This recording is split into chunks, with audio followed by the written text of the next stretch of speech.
Hello YouTube, this is Mike B, the Game Genie, and this is my first ever video. I've called it Game Pickups from the New Adventure Island because I am actually from a small island off the coast of Canada named Newfoundland. And although the island's a pretty decent sized landmass, there's only around 500,000 people here. And what that means for video game collecting is there's a lot less video games in circulation, specifically older games, which is what I predominantly collect. So when I mentioned to you in the pickup videos a lot of my prices and everything like that, it may seem high, but that's just due to the nature of what's available here. So this is not the first video I wanted to do. The first video I wanted to do was a thank you video to the people that have inspired me to do this, people that I watch regularly on YouTube and on sites such as Screw Attack and RetroWare TV.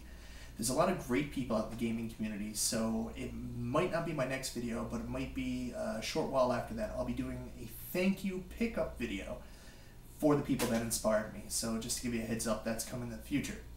So what I want to talk about today is I took some time this morning and I went around to a couple local destinations where I go to look for games, and I had a bit of luck. Honestly, not every time you're going to hit something here. A lot of times I go out and I come back empty-handed, but fortunately today I managed to pick up around 10 games, and I'm pretty excited about them. Some are common, some are uncommon, so let's see what I've got. First game I want to talk to you about today is for the Sega Genesis. It's called The Art of Fighting. Now, a lot of people are familiar with The Art of Fighting, especially if you're a Neo Geo or arcade SNK fan. The Art of Fighting is the second fighting serious game released by SNK, and I was unaware that it was available for the Sega Genesis. I had seen King of Fighters and other things on other systems, but I never knew Art of Fighters was available on the Sega Genesis. So when I saw that, I picked it up today. I got it from Value Village, which is a thrift store that supports a local not-for-profit organization. Not sure which one, but next time I go, I'll have a little bit more information. So today for Art of Fighting, I paid $5 for the game, no case, which is a little disappointing, but what are you going to do? It usually goes on eBay, and when I say eBay, I mean ebay.ca, for around $8, no case, including shipping and handling. So about a $3 saving. I'm pretty happy with that. The next game came from the same place, and it's complete. However, I'm not that excited about it. When I was younger, I had great parents. My mom and dad, they really took care of me. And when I think it was Christmas 1994, I got my first ever Sega Genesis, and I got the Model 2 core system. It came with two games. One was Sonic the Hedgehog 2, which I think we can all agree was an amazing game. But the other game that came with it was a little bit disappointing. Beautiful looking game, however, really not that enjoyable. The game was Echo the Dolphin. Watched all kinds of screenshots of Echo the Dolphin, videos for it when I was a kid, commercials, and I thought it was going to be amazing. And when I actually played it, it's kind of a disappointing experience. So when I came across this game today, I picked it up, but I'm not overly excited about playing it, but still it's great to have in the collection. What I picked up was Echo the Dolphin, Tides of Time.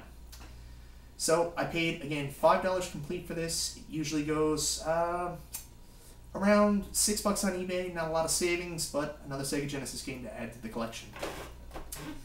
The next game I picked up is a little bit uncommon. It's an electronics arts game, and whenever you talk about Sega Genesis electronic arts, predominantly you think about sports games, but they did release quite a few actual video games, and this one I'm not familiar with, but it's called Shadow of the Beast. Now, Shadow of the Beast reminds me a lot of a basically side-scrolling action game.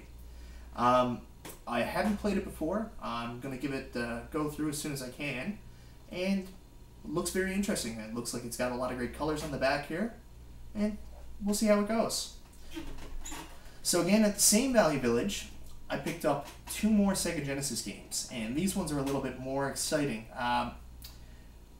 Usually these games go for about $5. I paid $5 for this. I forgot to say that. And usually this one goes on eBay for around $12, shipping and handling included. So not too bad.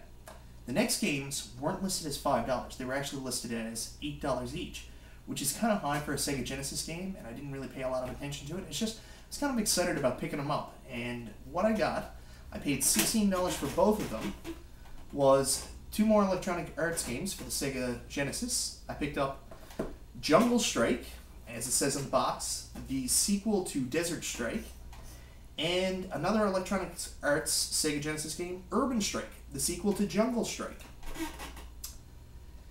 Now, the thing I didn't realize, these were in individual baggies. When I actually brought them home and opened them up, they're in fact sealed. These games have never been opened. They're brand new. So I tried to do my pricing on eBay. Unfortunately, there was no brand new copies of these games on eBay. So I can't really tell you exactly what they would be worth, but usually they go for around $20 in complete condition. So probably somewhere around there. Not that it really matters. I don't know if I'm going to open them. I might just keep them as they are. I do kind of want to play them. I remember my friend Chris, when I was younger, he had Jungle Strike. And we enjoyed playing that, so I kind of want to open them, but at the same time, it's just cool to have a sealed Sega Genesis game.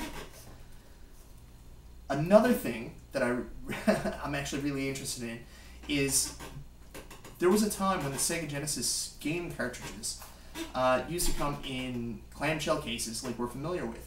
But later on in the lifespan of the Sega Genesis, they actually switched to soft-shelled cardboard cases for the games themselves, which I'm familiar with. But I wasn't aware that some of the early Electronic Arts Sega Genesis titles also came in cardboard boxes. So that was kind of a surprise today.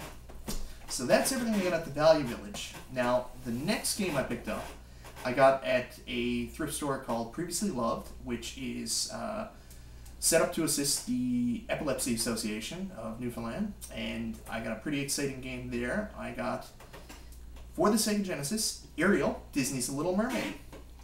I'm a huge fan of the NES game, Little Mermaid, and I know that one was made by Capcom.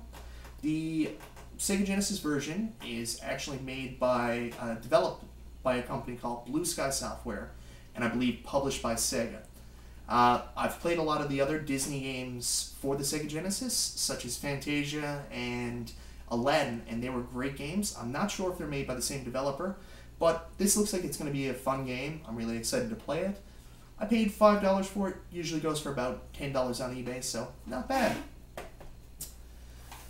So that was everything I found at the thrift stores. Then when I got home from the thrift stores, I went on Kijiji, Newfoundland.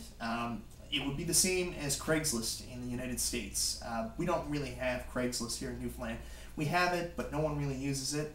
So Kijiji is primarily the place where I'll go to search for individuals that are just locally selling games. And I came across an individual that was selling a lot of Super Nintendo games. I didn't need all of them, so I just contacted him and I said, I really want these 4 games. Will you give me a price?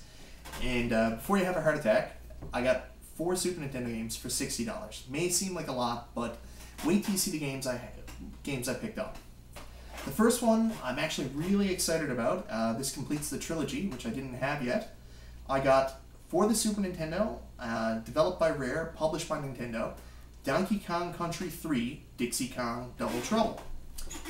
I'm a huge fan of the Donkey Kong Country games. I've had the first one when I was 15, and I finished it, which apparently is some sort of accomplishment. It was a great game. I just recently picked up Donkey Kong Country 2, and today I picked up Donkey Kong Country 3, so I'm really interested in trying to play through number 2 and 3, and seeing if I can complete those as well. So, really excited about Donkey Kong Country 3. On eBay.ca, usually this goes for around average of $25. The next up is a game that I've heard is fantastic. This I haven't had a chance to play it yet, but I've also heard that you really got to play it with somebody else. So it looks like I'm going to have to try to find a couple friends. When you're 30, it's a little bit harder to get friends to come over and play Super Nintendo with you, but nevertheless, I'll try. This game's published by Konami, and it's called Zombies Ate My Neighbors. For those of you who aren't familiar with this game, I would advise you to check out the Happy Video Game Nerd. He did a great video on this, basically reviewing the game, and I'll explain what you're going to be looking for. Looks like it's going to be an amazing game. I can't wait to play it. Next up is a game I'm not really that excited about, but I picked it up anyways. It's published by Trade West for the Super Nintendo, and that is Double Dragon 5, the Shadow Trials. I might have got the title wrong there. It's very hard to read. But Double Dragon 5. I checked it out on eBay. This game usually goes for around average of $14. This is not the first time I've seen it here in Newfoundland. I've seen it at a couple of merchants at the flea markets have had these, but usually they try to sell them for $20, $25, and where I'm not really that interested in the game, I've never picked it up. But every time I see Double Dragon, it reminds me of being a kid with my first Nintendo games, and some of the first games I ever had were Double Dragon 2 The Revenge and the original Double Dragon. So I really enjoy Double Dragon games. Didn't really enjoy Double Dragon 3, and I haven't played anything outside of that, so I'm excited to check this out. Go home, pop it into my Super Nintendo, and see what it's like. Last but not least, the game that I'm actually the most excited about that I picked up today, that I've been looking for a long time, but I didn't want to spend a lot of money on, is a game published by Squaresoft USA. So, for those of you that are keen on this, you may already know what game I'm going to say. It's actually Secret of Evermore. This is the unofficial sequel to Secret of Mana. I have always wanted this game. I remember being a kid, and when this game was first announced, seeing the cover art and just absolutely falling in love with it. Secret of Evermore is a great game. I can tell you about it, but what I would actually advise you to do is check out on YouTube, or also on RetroWare TV, also on The Punk Effect, is Joey Rue DeSanta. I'm sorry if I say your last name wrong. He has his own website as well called Clan of the Grey Wolf. Does a show called 16-Bit Gems. Secret of Evermore was 16-Bit Gem number 5. So if you want to see a review on this game and see actually how amazing it is, I advise you to check out his channel. So those are the 10 games I picked up today. Not a bad day. I picked up one game I really wanted. I picked up a couple other games I really wanted to try. So anyways, I'm pretty excited about that. So this was my first video. Let you know a little bit about what I'm going to do with my channel. I'm going to do some pickup videos. The whole take on it is it's not exactly easy to come across games here. When you come across something rare, it's just so much more sweeter than you could even imagine. And I'll talk about that a little bit later, about how I found my copy of Earthbound. That's an exciting story. So I'm going to be doing some pickup videos. I may from time to time do some reviews. My future videos, hopefully I'm going to get some software to do some editing, and also find somebody who has the know-how to actually do the editing for me, or learn how to do it myself. So you may see the videos change over the course of the next little while. I'm also going to do some videos on current games, just current game news, and it's kind of like a point of view segment where I'll just talk about how I feel about it. The first video I'm going to do in that line is about the new Kid Icarus game for 3DS. I picked it up, very excited to play it, and you'll see what happened afterwards. And that's basically it. I hope you enjoyed this video, and if you want to, please subscribe, and feel free to leave a comment down below, and thank you very much for watching.